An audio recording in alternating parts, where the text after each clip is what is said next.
एक दिन एक कवि किसी धनी आदमी से मिलने गया और उसे कई सुंदर कविताएं इस उम्मीद के साथ सुनाई कि शायद वह धनवान खुश होकर कुछ इनाम जरूर देगा।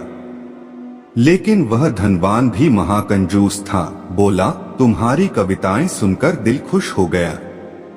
तुम कल फिर आना, मैं तुम्हें खुश कर दूंगा। कल शायद अच्छा इनाम मिलेगा। ऐसी कल्पना करता हुआ वह कवि घर पहुंचा और सो गया। अगले दिन वह फिर उस धनवान की हवेली में जा पहुंचा।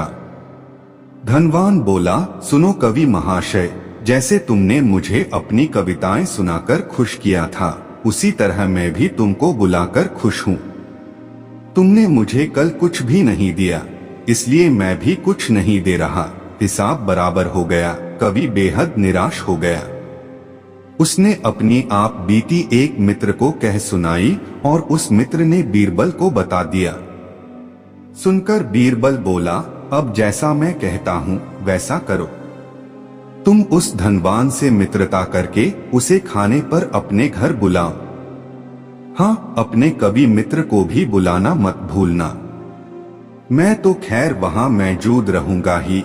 कुछ दिनों बाद बीरबल की योजनानुसार कवि के मित्र के घर दोपहर को भोज का कार्यक्रम तय हो गया। नियत समय पर वह धनवान भी आ पहुंचा। उस समय बीरबल, कवि और कुछ अन्य मित्र बातचीत में मशगूल थे।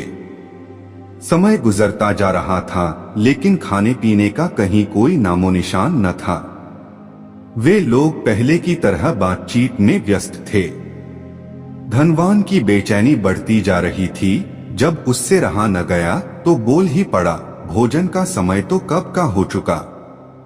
क्या हम यहाँ खाने पर नहीं आए हैं? खाना? कैसा खाना? बीरबल ने पूछा। धनवान को अब गुस्सा आ गया। क्या मतलब है तुम्हारा? क्या तुमने मुझे यहाँ खाने पर नहीं बुलाया है? खाने का कोई निमंत्रण नहीं था। यह तो आपको खुश करने के लिए खाने पर आने को कहा गया था, जवाब बीरबल ने दिया। धनवान का पारा 7वें आसमान पर चढ़ गया। क्रोधित स्वर में बोला, यह सब क्या है? इस तरह किसी इज्जतदार आदमी को बेइज्जत करना ठीक है क्या?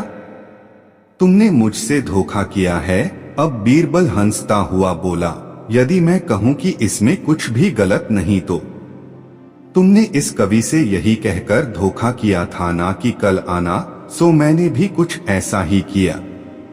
तुम जैसे लोगों के साथ ऐसा ही व्यवहार होना चाहिए। धनवान को अब अपनी गलती का आभास हुआ और उसने कवि को अच्छा इनाम देकर वहां से विदा ली। वहां मौजूद सभी बीरबल को प्रशंसा भरी नजरों से देखने लगे।